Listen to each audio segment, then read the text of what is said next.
Oke, di episode kali ini gue barengan Tio Guritno, co-founder dari Inspigo. Apa kabar yuk? Halo Ki, kabar baik. Thank you udah diundang. Kita podcast juga ya. Jadi as a background story sebenarnya kita udah pernah bikin pilot ya dulu ya. Podcast ya. Akhirnya sekarang gue coba bikin sendiri, mudah-mudahan bisa jalan. Amin, amin. Sebelum gue mulai, mungkin lo boleh cerita gak sih Inspigo? Mungkin masih banyak orang yang belum tahu apa sih Inspigo? Iya, Inspigo adalah AI driven learning platform. Jadi kita tempat belajar, platform belajar. Dulu awalnya banyak podcast ya, mudah dicerna gitu pembelajarannya. Sekarang kita menambahkan simulasi-simulasi menggunakan AI, jadi makanya AI driven. Nah, simulasi itu kita percaya bahwa bisa membantu orang belajar dengan lebih optimal karena bisa menambah kapasitas mereka dalam melakukan performa pekerjaannya gitu. Jadi tambah pede dalam bekerja gitu. Kira-kira gitu. Tapi ini bisnisnya lebih banyak B2B. B2C-nya ada, cuma B2C itu lebih ke untuk engage community, tapi mainnya si B2B itu gitu. Mulai tahun berapa dulu Inspigo? 2018. Udah lumayan lama ya. Sekitar 8 tahunan. Ya, sekitar segitu ya. 8. Dan mulai adopt AI? Adopt AI sekitar 3 tahun yang lalu ya, 2023. Itu launching AI feature pertama kita. Gitu. Jadi ya begitu gue ngelihat OpenAI 2022 tuh ya, ChatGPT kayak wah ini belajar akan berubah banget nih gitu. Yang tadinya kita lebih banyak on demand dengerin segala macam, ternyata bisa nanya dan nanyain konteks. Nah ini gimana nih belajar akan berubah. Jadi ya eksperimen selama berapa, 1 tahunan kira-kira atau 10 bulan. Terus kita launching lah yang pertama. Yang pertama juga gak langsung sukses juga. Butuh iterasi sampai ya mungkin 6-7 bulan lah gitu. Akhirnya kita menemukan yang cukup oke ya, yang sampai sekarang jadi salah satu killer AI feature kita gitu. Tadi kan gue perkenalkan sebagai co-founder, berarti ada founder ya, lainnya dong, boleh share ada siapa aja? Yoris Sebastian, partner gue, sama ada Dita. Oke. Nah setelah 8 tahun lo sebagai founder, katanya lo sempat bikin perusahaan juga di dulu luar. Jadi share gak? mungkin sedikit background ya buat yang nonton. Gue kerja di dunia teknologi ya sekitar 20 lebih tahun, 23 lah tahun. Awal karir gue tuh di Silicon Valley, di California, di San Francisco.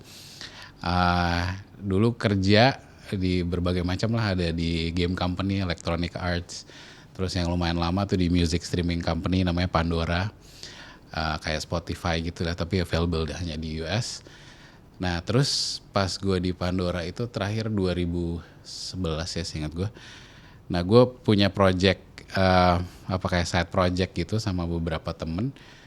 Terus mau ada yang funding. Nah kebetulan waktu itu anak gue yang kedua itu baru lahir. Ini 2012 nih pas lagi mau fundingnya. Jadi gue memberanikan diri.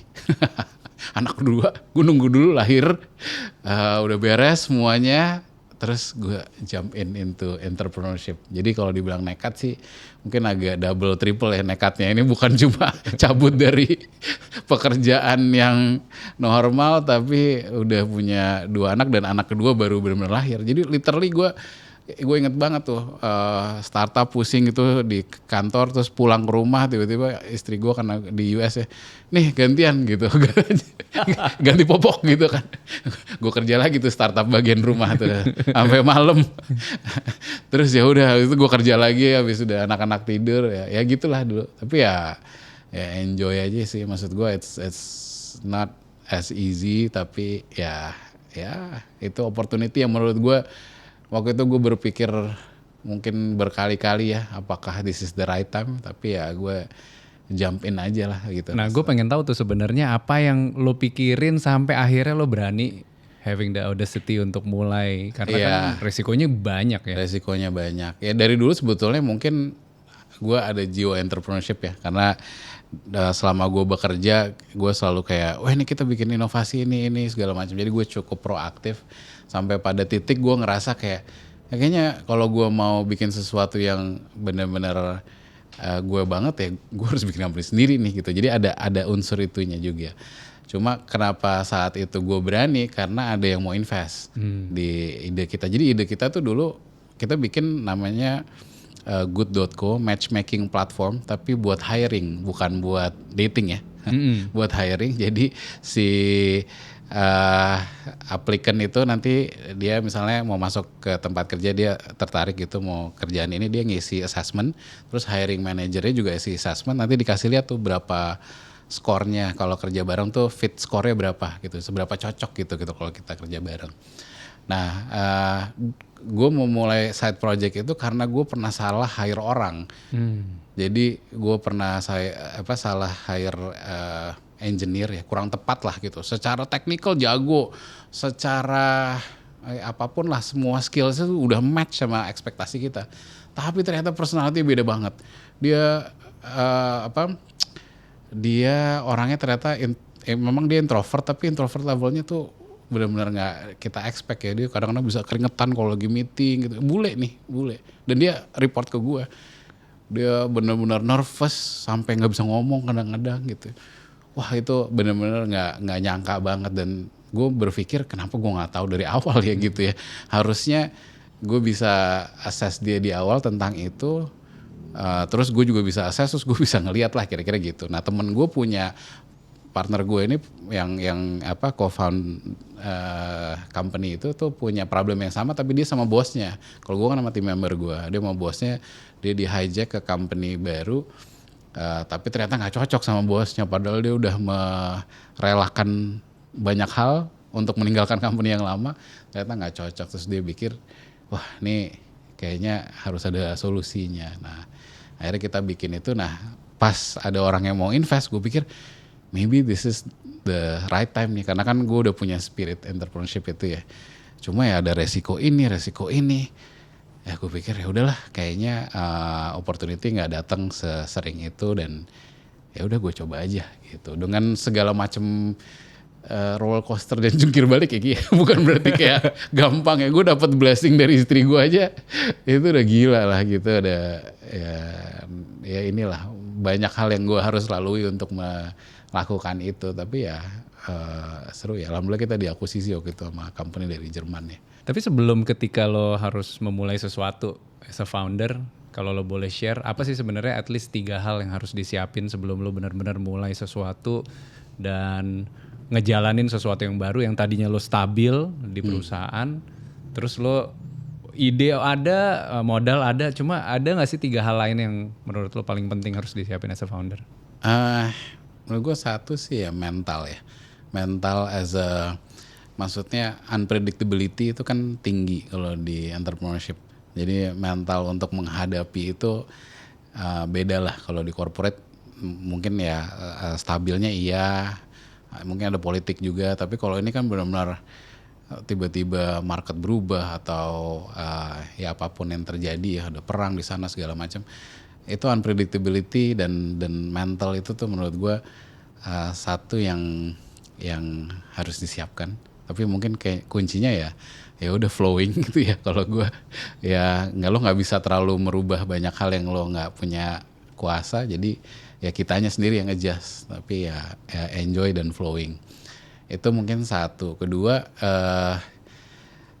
ya sebenarnya risk itu kan bisa diukur kalau gue ya. Jadi gue cukup kalkulatif orangnya, bisa diukur, tapi semakin gue ngerti ukurannya, semakin gue clear nih gue berani apa enggak nih gitu. Tapi kadang-kadang tuh yang nggak bikin berani itu karena kita nggak tahu apa, kayak vague gitu ya, kayak agak blur. Benar. Ini kayak gimana ya gitu ya.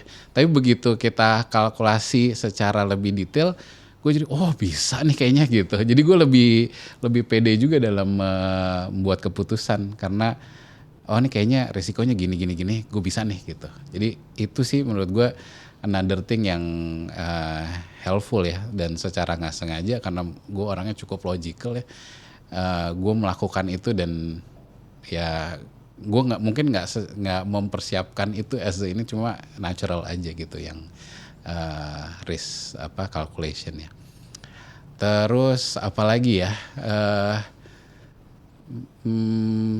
Kayaknya spirit of problem solving ya menurut gue. Itu another thing. Karena kadang-kadang orang kalau nggak mungkin bukan enggak ya, tapi orang kalau takut sama problem, ya namanya entrepreneur ada aja gitu problem setiap hari. Never gitu ya. ending. Gitu. Never ending. Jadi being able to solve, bukan cuma face ya, tapi being able to solve problem itu menurut gue another thing yang harus disiapin juga. Jadi dari hal-hal kecil, gue sering cerita ya opportunity lo di rumah, misalnya lo punya keluarga sama anak lo, atau misalnya lo belum punya anak sama orang tua lo sama siapa, pasti kan ada isu-isu. Nah itu coba lo solve instead of lo hindari gitu. Nah itu akan building confidence ya dalam solving problem. Dan itu menurut gue kunci banget, karena ya ada aja gitu ya problem-problem yang occurring di daily activity kita ya sebagai entrepreneur. Ya, ngomongin tentang problem kan nggak habis-habis nih entrepreneur, bahkan udah dari 2012 sampai sekarang 14 tahunan lebih lah ya. Keresahan lo saat ini as a founder apa sih di project yang sekarang lo lagi jalanin? Gue kan build AI gitu kan. Gue nulis buku juga tentang human and AI. Dan sekarang AI itu sangat powerful dan akan jauh lebih powerful lagi in the next coming years. Jadi sebetulnya organization gue tuh akan seperti apa sih gitu. Karena kalau gue lihat ya sebetulnya internal gue tuh sangat bisa efisien banget dengan menggunakan tools ini. Jadi keresahan gue sebenarnya lebih kayak oke, ini gue mau bawa organisasinya seperti apa nih dengan teknologi yang ini, karena kita kan develop teknologi untuk klien, tapi kita juga implement AI juga untuk internal. Nah di titik itu tuh kayak gue banyak memikirkan, ya of course di buku gue mementingkan human-nya gitu. Dan teknologi makin canggih, dan gue kan juga kita harus evolve juga as an organization. Memang apa yang gue tulis biasanya atau gue sampaikan itu apa yang gue lakukan gitu. Jadi itu menurut gue kayak situasi yang gue sekarang lagi benar-benar berpikir gitu. Kalau kita mau efisien, mau optimal menggunakan teknologi ini gimana gitu. Marketing kita mau automate, operation misalnya untuk beberapa tools kita mau automate, ya terus orang-orang yang akan ngapain nih gitu kan. Nah itu pertanyaan-pertanyaan itu sih, karena sekarang organisasi semakin lama bisa dibilang ya lean ya gitu. Nah itu mungkin as a founder salah satu yang harus dipikirkan itu kan gitu. Jadi keresahan terbesar lo masih seputar AI. Gue di sini punya 3 blind box. Kita belajar intuitive practice. Nggak ada AI-nya di sini. Oh, gue bukan intuitif tuh, gue nebak nih warnanya merah, biru, kuning. Lo kira-kira tebak box mana yang paling mengundang lo lah, paling kayaknya nih kayaknya yang ini deh, paling deket nih. Paling dekat. Di dalamnya ada buku. Nah, bukunya ini sebenarnya akan menjadi gentle reminder buat lo. Oh, Malcolm Gladwell. Oh, bukunya masih di Iya, boleh dibuka, nggak apa-apa. David and Goliath. Wah. Tadi kan lo ngomongin tentang keresahan antara manusia dan AI. Buku yang lo dapat David and Goliath. Boleh dibuka mungkin nanti kalau lo mau lihat dari baca belakangnya atau di belakangnya boleh. 3,000 years ago. Ya ini gue udah pernah dapat snippetnya sih. Ya basically David versus Goliath gitu kan. Lo ngelihatnya dengan AI ini manusia, siapa yang jadi David? Siapa antara AI dan human? Tadi ya kayak mungkin bukan antara AI dan manusianya, tapi organisasinya tuh lo bisa organisasi kecil melawan organisasi besar, tapi organisasinya equip dengan teknologi gitu. Wah itu benar banget. Hah? Benar banget. Jadi organisasi kecil jadi bisa ngalahin yang gede. Bisa, apalagi yang gede nggak ready ya dengan teknologi. Dan lo ngeliat itu? Dan gue ngeliat itu. Dan ini kayaknya cocok banget nih gue ngambil ini. It's a gentle reminder. Iya benar. Jangan lupa dibaca tuh nanti. Oke, siap. Oh ini buat gue? Buat lo. Oh oke. Jadi setiap narasumber selalu gue kasih. Oke. Balik lagi tentang David and Goliath. Gue jadi tertarik untuk ngulik lebih dalam. Lo kan sering dipanggil untuk as a consultant ke company yang gede. Mungkin ada UMKM juga, BUMN.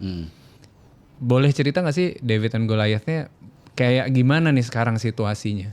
Maksudnya gimana tuh? Penggunaan AI antara company yang kecil lebih accelerate menggunakan AI, terus lo mungkin melihat big company kayak BUMN jangan-jangan mereka kurang sensitif dan belum mengadopsi itu. Iya, kalau UMKM bocor nggak tuh? Aman, lanjut. Oke, kalau UMKM ya gue ngeliat sekarang mereka dengan organik menggunakan teknologi AI ya, karena banyak manfaatnya secara cost dan quality dia tuh bisa bersaing gitu kan, jadi bisa bikin iklan yang bagus, bisa bikin social media caption segala macam lah, dan tadi automation ternyata bisa dilakukan, jadi dia standarnya bisa naik dengan cost yang relatively affordable gitu, jadi mereka organik lah, karena ya budget kepepet nih gitu, jadi gue pakai ini akan quality-nya naik, outputnya juga bisa lebih bagus buat mereka. Jadi drive-nya tuh tinggi kalau di situ, tinggi. Tapi optimalisasi penggunaannya ya masih tengah-tengah lah ya. Ada yang udah canggih, ada yang ini. Tapi maksudnya mereka nggak usah diajarin, mereka belajar sendiri gitu. Nah kalau di perusahaan, gue ngelihat ada yang against, ada yang in favor to that. Cuma mungkin ini juga ya, ada resiko yang mesti dipikirin kalau di perusahaan, karena secara security ini kan kita ngomongin AI yang general itu kan dia akan learning terus dari input yang dimasukin kan. Nah kalau dia sembarang atau employee-nya sembarangan pakai, ya itu si AI-nya learning aja. Jadi misalnya lo strategi 2027 pakai AI gitu, nanti kalau dari kompetitornya pakai juga bisa tahu gitu lah, secara nggak langsung gitu ya, biarpun nggak akan dikasih tahu secara literal, tapi ya lo akan bisa dapat sedikit akses itu gitu kan, berarti kan susah juga untuk membuat plan yang unik yang bisa dibilang nggak ketahuan sama lawan-lawannya gitu. Begitu juga dengan hal-hal lainnya lah untuk productivity. Nah mereka tuh udah mulai belajar tapi ada restriction itu ya. Jadi mungkin perkembangannya nggak secepat yang lebih kecil, yang lebih lean. Nah kalau yang tengah-tengah misalnya kayak gue gitu ya bisa lebih cepat karena kan mungkin restrictionnya nggak segitu besarnya dan kita eksperimen terus gitu ya. Yang gede ini menurut gue sih appetite udah ada, tapi ya lebih lambat ya. Untuk adopsinya butuh waktu. Butuh waktu dan ada namanya, waktu itu gue pernah share juga kan beberapa trap ya. Jadi orang ngelihat kayak wah toolsnya shiny nih, wah ini segala macam, padahal kegunaan untuk bisnisnya itu belum clear gitu. Kadang-kadang ada trap itu ya, atau misalnya wah nih demonya canggih banget nih, wah nih oke banget, oke pas implementasi ternyata nggak terlalu efektif. Nah yang sering gue bantu itu adalah lo fokus ke problemnya gitu. Problemnya ada apa nih sekarang gitu kan. Kalau problem itu udah clear dan itu match sama solution yang bisa digunakan menggunakan AI, itu menurut gue akan jauh lebih powerful.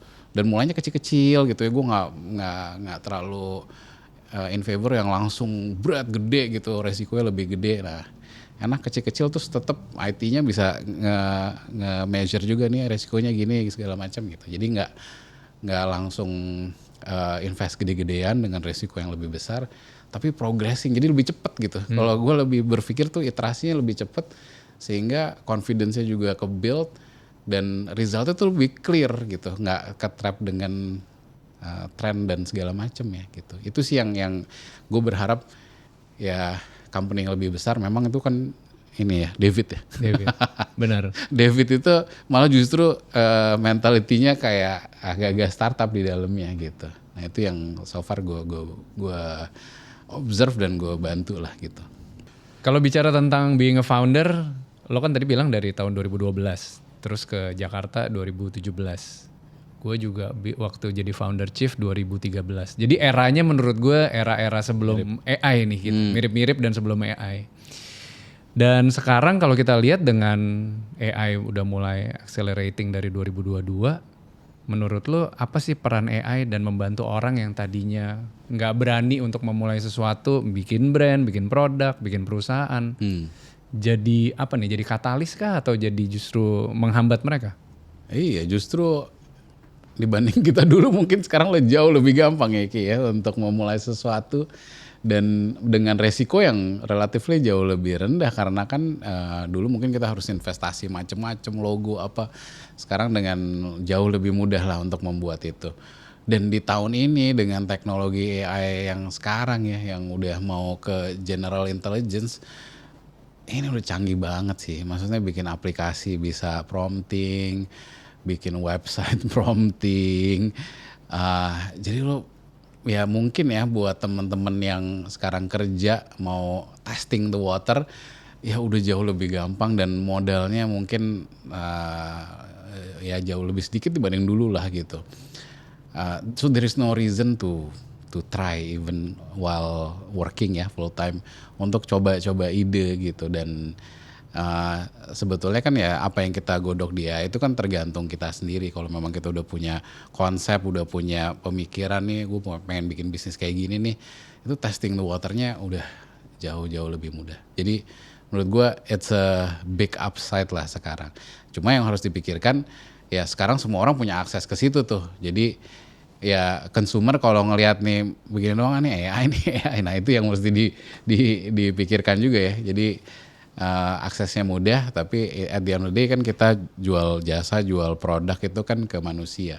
Jadi ya seperti yang ada di buku gue, the human touch-nya itu juga jangan lupa. Tapi menurut gue sangat-sangat mudah sekarang ya. Lo ada pengalaman ketemu orang yang gak punya skill dan pengetahuan tentang membuat produk sampai akhirnya dibantu AI untuk mewujudkannya nggak? Jadi kebetulan gue kan ini ya gue seneng sih menjadi mentor para mahasiswa sekarang ya, karena gue keliling promosi buku itu kan ke banyak kampus. Nah beberapa menti-menti gue itu yang bukan jurusan AI bikin solusi yang pada akhirnya menggunakan AI. Salah satu contohnya adalah, jadi ada menti gue dari Solo, dari salah satu universitas di Solo.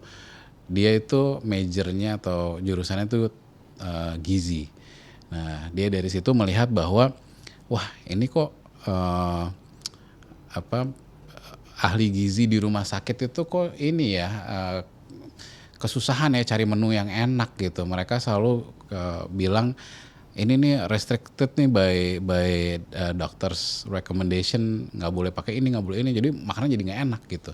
Dan di research lagi sama dia bahwa ternyata makanan rumah sakit nggak enak itu udah kayak public secret gitu ya, semua orang kayak udah wah makanan rumah sakit gue cek aja lah gitu kan, atau Grab aja gitu. Nah ini akhirnya dia coba bikin custom GPT. Jadi dia bukan orang AI, bukan nggak ngerti bikin AI juga. Custom GPT tuh di ChatGPT bikin kayak AI yang ditrain gitu sama dia dengan knowledge-nya dia gitu. Jadi dia bisa bikin menu banyak segala macam yang enak-enak, terus nanti dia ada ingredients-nya.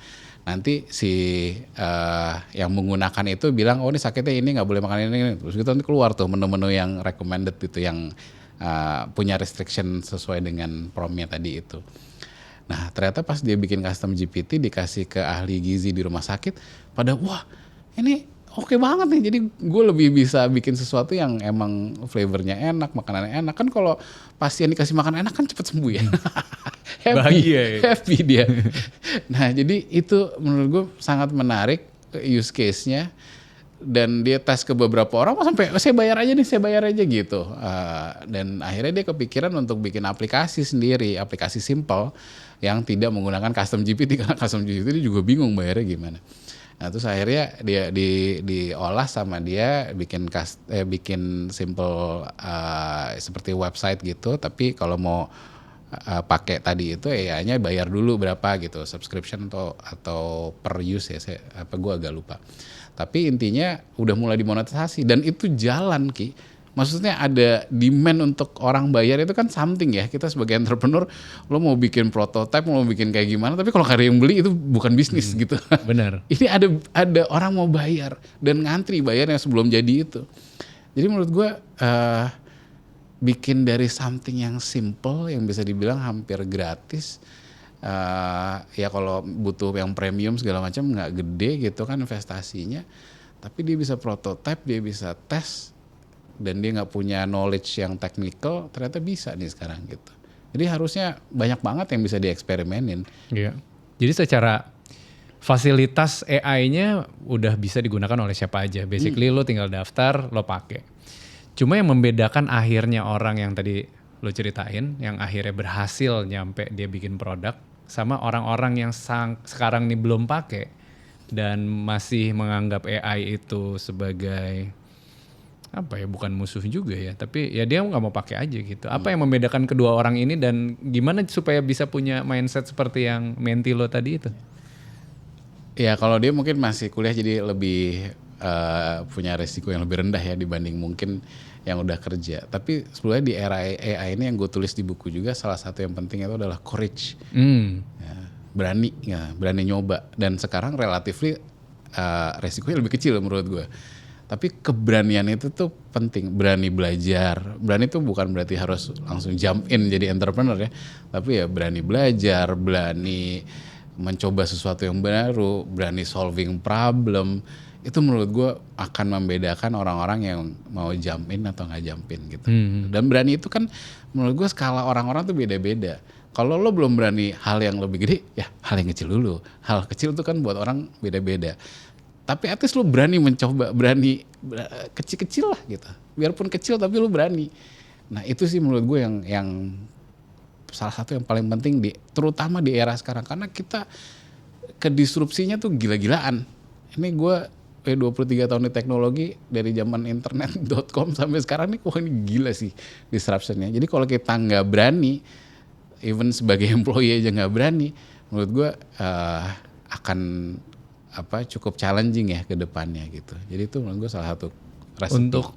Untuk AI ini sebenarnya gue juga endorse anak-anak di kantor tuh untuk pakai AI, dan mereka merasa AI membantu mereka. Cuma problemnya mereka tuh nggak bisa create prompt yang rapi gitu, nggak dipikirin gitu promptnya. Jadi kalau misalkan mau sesuatu ya gue butuh ini gitu, kayak apa ya, bikin prompt itu terlalu general dan terlalu biasa. Mereka menganggap bahwa AI bisa menjadi problem solver untuk segala masalah yang mereka hadapin gitu.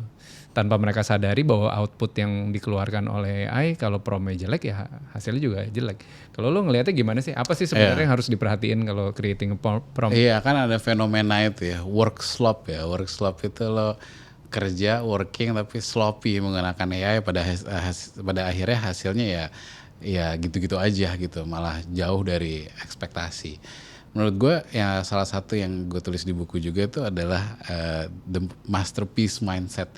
Dalam kita mengerjakan sesuatu itu kan kita berkarya ya. Even mau bikin marketing campaign itu kan karya lo, dan kita take it seriously, kita berkarya itu biarpun pakai AI ya.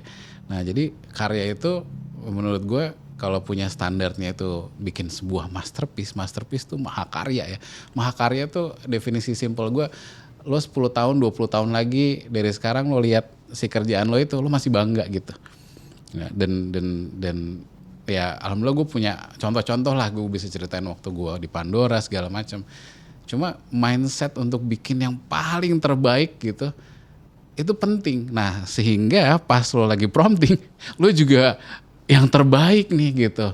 Yang terbaik tuh gimana? Misalnya gue disuruh bikin social media post untuk untuk chief gitu kan.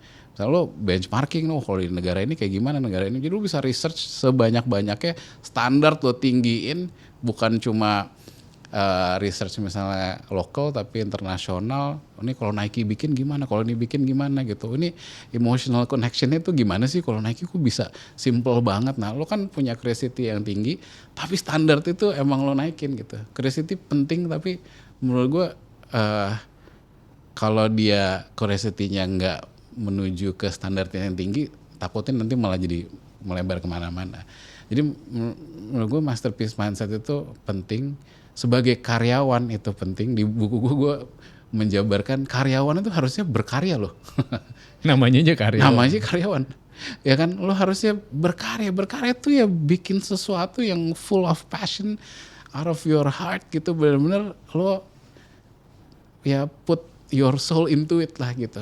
Apapun itu ya, maksudnya lo mau bikin deck ya, mau bikin apa, gue harus bangga nih sama kerjaan gue itu. Sekarang kan semakin gampang membuat sesuatu, tapi kalau lo sendiri nggak bangga, lo tanya nih gue bikin ini, gue nggak bangga bikin ini, ya itu berarti bukan masterpiece standar menurut gue gitu.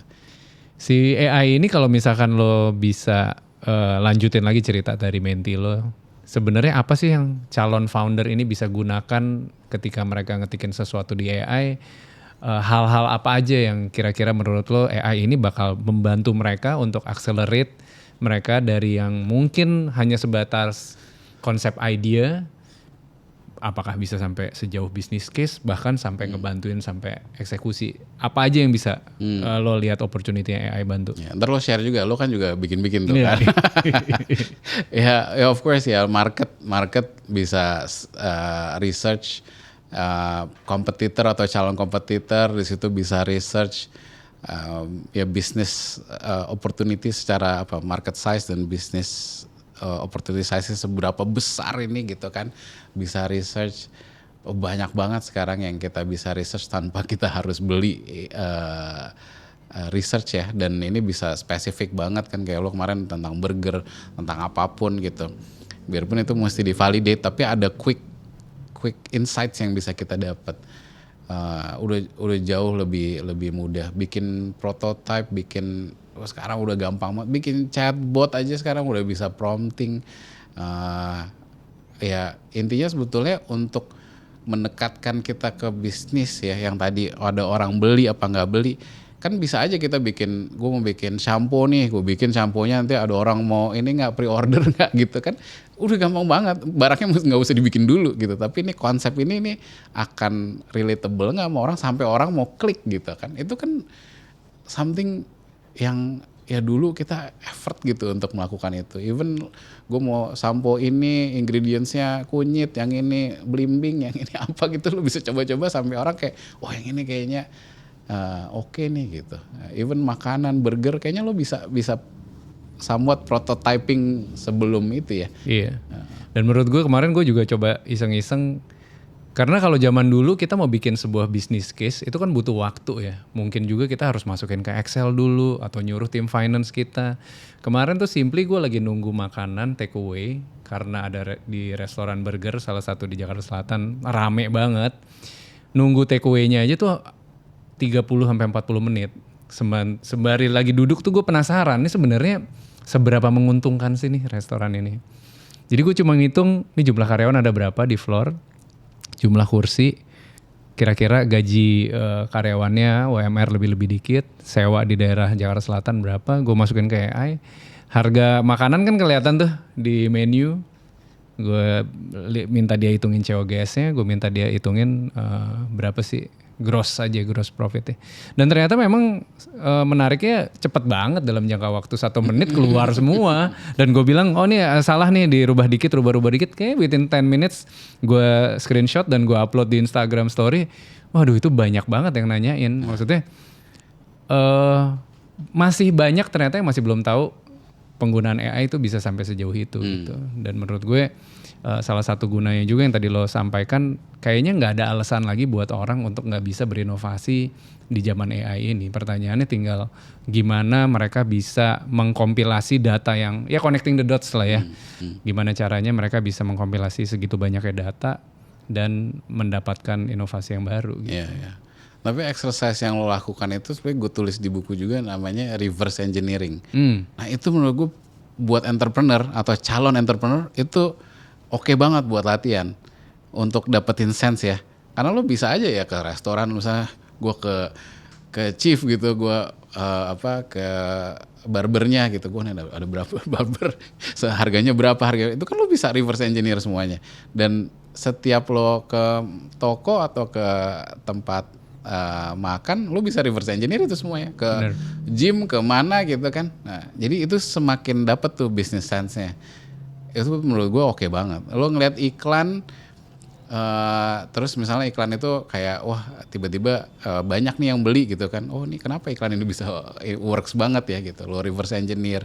Sekarang tinggal foto ini lo tanyain ke AI ya bisa tuh dapat insight-insightsnya gitu. Jadi menurut gue itu mungkin bisa jadi bridging ya sebelum lo terjun langsung lo reverse engineer aja banyak-banyak tuh si case-case tadi itu ya. Iya, dan menariknya dengan lo ngobrol sama AI, sebenarnya lo bisa minta bantuan dia untuk, kalau masih bingung nih, kadang-kadang kan orang suka bingung ya, reverse engineer mungkin nggak semua orang paham.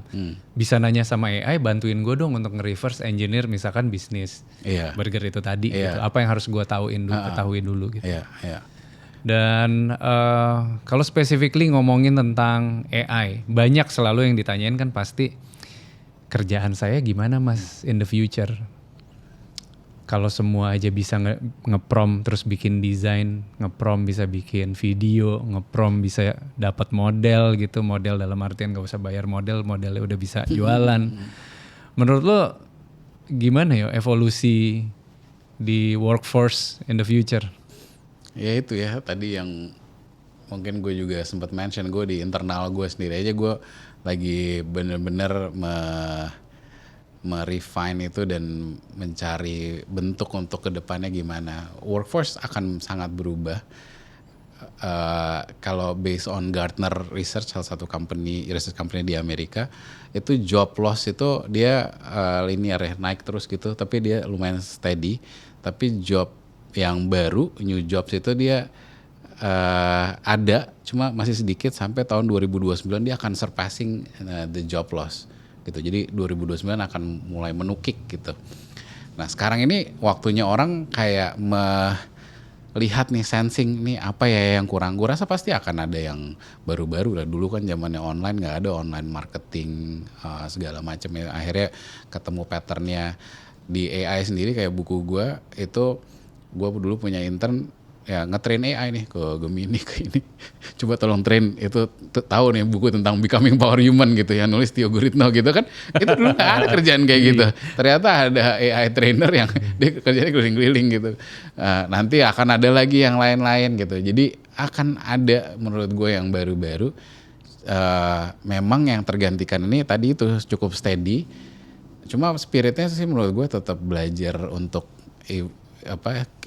evolving juga ya di dalam perubahan-perubahan ini ya. Kayak lo tadi pakai AI untuk cari tahu ini bisnis kayak gimana, itu penting banget lah. Sampai sekarang ya gue sendiri aja install cloud segala macam di desktop gue, ya mau nggak mau harus ini juga ya, evolve juga. Dan jadi gue get my hands dirty juga nih gitu untuk bikin AI agents segala macam lah. Dan enjoy that process ya, karena kalau menurut gue kita nggak evolve ya sangat mudah nanti untuk ketinggalan, dan tergantung nanti company-nya. Kalau company-nya tidak melihat itu sebagai talent yang mau di-keep di company karena nggak menggunakan teknologi atau nggak jago teknologi, ya takutnya nggak relevan lagi gitu. Jadi menurut gue sih keep evolving. Memang agak stressful ya, karena kan cepet banget. Dan banyak orang yang bilang ke gue, aduh capek mas, gue kayak exhausted nih, kayak setiap hari ada yang baru gitu kan. Ada aja yang baru gitu. Tiap hari cloud ada update loh. Kalau lo buka cloud tiap hari ada update lagi. Itu baru cloud ya. Yang di luar cloud banyak banget gitu kan. Jadi ya enjoy aja sih, enjoy. Terus kalau gue biasanya ya bikin tadi ada karya kecil-kecil lah. Even kayak tadi lo burger aja tuh menurut gue something yang bikin lo jadi confident kan untuk pakai lagi. Itu penting sih untuk kita belajar ya. Memang prediksi gue sih akan sangat berbeda, akan lebih lean, akan lebih powerful. Humansnya masih di dalam center of workforce, tapi memang humans yang benar-benar capable ya gitu. Jadi orangnya sih mungkin sedikit, tapi ya mereka capable gitu. Kalau ngomongin tentang founder, mungkin di bayangan orang tuh kita nggak ada kerjaan gitu. Setelah finding a brand, finding a company, duduk-duduk jadi komisaris, terus perusahaan jalan gitu. Tapi kan enggak ya, pada kenyataannya kita masih aktif, lo masih nulis, menjadi konsultan, masih day to day operation lo masih ikutan juga. Kadang-kadang buat kita as a founder, kalau misalkan terlalu terjebak di rutinitas, lupa tuh purpose kita. Kalau lo dulu ketika memulai Inspigo, sempet lo set gak sih purpose gue ini? Atau mungkin on the certain of time sempat berubah atau enggak? Dan sekarang apa sih purpose lo? Iya. Jadi secara general waktu gue memulai Inspigo, gue melihat kan talent-talent Indonesia tuh canggih-canggih. Cuma secara soft skills mereka kayak perlu dibantu dah, di elevate. Nah, Inspigo pertama kali kan fokusnya benar-benar ke sana tuh, elevate the human skills lah, soft skills itu through inspiration. Makanya kan inspiration on the go. Nah, jadi ya fokusnya itu ke para pekerja, terutama pekerja yang muda-muda. Nah, sekarang sebetulnya evolving. Menurut gue bukan hanya memberikan inspirasi ya, tapi benar-benar mereka bisa perform better gitu. Jadi mereka belajar tentang soft skills, tentang human skills, terus mereka bisa latihan sampai perform better. Jadi sebenarnya lebih ada sense of result oriented ya sekarang ya gitu. Jadi nggak cuma belajar aja terus habis gitu kehidupannya gitu-gitu aja gitu. Nah, kita pengennya performanya juga elevated gitu, terutama di pekerjaan. Jadi itu ya evolving, mungkin secara produk Inspigo-nya juga berubah, tapi missionnya more or less masih sama ya, purpose-nya masih sama. Dan ya gue seneng banget kalau ada orang bilang wah nih thank you gitu kan, itu rasanya ya beda banget lah, itu priceless gitu. Dan ya alhamdulillah sampai sekarang masih lumayan banyak yang ngomong gitu. Jadi purpose lo secara pribadi lo masukin, lo embed ke Inspigo berarti ya? Ya kalau gue ya, karena that gets me going juga ya. Setiap kali membuat produk, membuat features ya mindsetnya ke arah sana gitu. Gimana caranya bisa bantuin nih orang-orang ini, apalagi orang-orang ini gue gak kenal ya siapa mereka. Jadi benar-benar mereka pakai produknya Inspigo tapi bisa dapat manfaat itu, dan gue mendelivernya ya through that mindset of having that purpose ya gitu. Jadi dampaknya beneran berasa sama penggunanya. Iya, dampaknya. Dan kalau bisa elevating their performance ya, hopefully bisa elevating their life ya, impact ke pekerjaannya, mungkin ke jabatannya, ke pendapatannya, itu kan kayak snowballing gitu ya. Jadi ya gue melihat itu sebagai sesuatu yang gue sendiri pengen dapatkan lah di kehidupan ini gitu, pengen merasakan lah di kehidupan ini. Kalau kita bicara tentang format Inspigo kan sebenarnya digital. Jadi kalau misalnya dibandingkan, gue coba membandingkan dengan Chief yang produknya adalah ya gue nungguin tamu datang, secara capacity ya gue hanya bisa memberikan dampak lokal aja gitu. Produk pun tergantung distribusinya. Setelah Indonesia, lo berencana nggak sih mau kemana? Karena kan produk lo memungkinkan lo mau di expand kemana aja. Misalkan gue lagi di Amerika, gue punya Inspigo, gue bisa dengerin. Tapi ya gue orang Indonesia juga. Ya kalau secara bisnis, kemarin kita explore ini ya, Timur Tengah kan, Abu Dhabi, Dubai, Qatar. Ini karena ada sesuatu sekarang yang lagi berjalan, ada perang ya, jadi ini agak di hold sedikit. Terakhir gue kesana itu Januari. Potensinya sebenarnya oke banget karena mereka into AI juga, dan kita udah ketemu lah sama banyak potential customer, dan ada beberapa yang progressing. Jadi ya doain aja, itu satu area yang kita lagi fokusin di MENA ya, Middle East and North Africa. Terus of course di ASEAN, mungkin Malaysia, Singapura, tapi Malaysia jadi salah satu yang kita lihat sebagai kayak mirror lah sama Indonesia gitu. Dan secara bisnis mungkin lebih buying power-nya lebih besar lah dibanding korporasi di Indonesia gitu, dan lebih into kayak future oriented lah. Jadi something like this would be aligned sama mereka gitu. Nah, itu sih ya paling negara ya, Australia sama Amerika ada di list, tapi kayaknya MENA sama ASEAN dulu lah gitu. Kalau ngomongin tentang business expansion, kalau misalkan beberapa founder sekarang lagi ngejalanin bisnis terus mereka mau expand, mungkin secara bisnisnya beda. Kalau lo kan lebih masuknya ke digital, misalkan gue masuk ke consumer goods, tapi in terms of business expansion apa sih yang lo pertimbangkan sebelum lo menentukan misalkan lo mau ke Middle East gitu? Iya, sebetulnya ya apakah produk kita valuable di sana ya gitu. Apa nih yang bisa ngebantuin mereka, karena at the end of the day ya bisnis kan simple ya, lo delivering value seberapa gede ya seberapa gede mereka mau bayar, kira-kira gitu kan. Sebenarnya as simple as that. Jadi itu yang pertama kita assess dulu gitu, seberapa besar. Kayak di Abu Dhabi itu mereka itu 10% orang lokal, 90% tuh pendatang gitu. Jadi untuk menyamakan kayak culture, mindset dan cara kerja segala macam itu cukup challenging di sana. Nah, tools yang kayak kita punya di Inspigo itu ternyata bisa membantu itu gitu. Plus mereka itu punya namanya Emiratis ya, kayak Indonesia 2045 lah, tapi ini 2031 gitu. Nah, mereka punya standar-standar yang mereka mau achieve, dan itu untuk semua, untuk lokal dan para pendatangnya gitu. Jadi mereka bersama-sama mencapai si standar baru itu. Nah, itu yang gue lihat, oh nih ternyata valuable nih produk gue untuk membantu mereka mencapai itu. Ya itu yang salah satu gue assess juga. Jadi kan ada business opportunity, tapi se-valuable apa. Kalau ternyata value-nya kecil ya gue akan coba explore yang lain sih gitu. Mungkin awal-awalnya gitu ya. Dan of course ya buying power dan lain-lain gitu, itu akan kita assess juga gitu. Oke. Nah, ngomongin balik lagi tentang AI kan baru 2021, 2022 gitu 2022, kali ya, mulai kenceng dan sampai generated ya baru 4 tahun. Tapi tren going to analog makin kenceng juga gitu.